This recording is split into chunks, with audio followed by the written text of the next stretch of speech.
صلو علی الحبیب صلی اللہ تعالی علی محمد صلی اللہ علیہ وآلہ وسلم۔ حضرت سیدنا انس رضی اللہ تعالیٰ عنہ سے مروی ہے، نبیوں کے سالار، شہنشاہ ابرار، دو عالم کے مالک و مختار، بیزی پروردگار صلی اللہ علیہ وسلم کا فرمان دشوار ہے، جس نے ماہ حرام میں 3 دن جمعرات، جمعہ اور ہفتہ یعنی سنیچر کا روزہ رکھا، اس کے لیے 2 سال کی عبادت کا ثواب لکھا جائے گا۔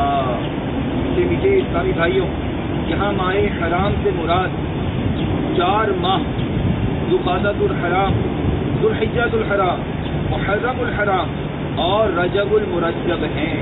ان 4 مہینوں میں سے جس ماہ میں بھی بیان کردہ 3 دنوں کا روزہ رکھ لیں گے، انشاءاللہ عز وجل 2 سال کی عبادت کا ثواب پائیں گے۔ تیرے کرم سے اے کریم مجھے کون سی شے ملی نہیں، چولی ہی میری تنگ ہے، تیرے یہاں کمی نہیں۔ صلو علی الحبیب صلی اللہ تعالی علی محمد، صلو علی الحبیب صلی اللہ تعالی علی محمد۔ مجھے اپنی اور ساری دنیا کے لوگوں کی اصلاح کی کوشش کرنی ہے۔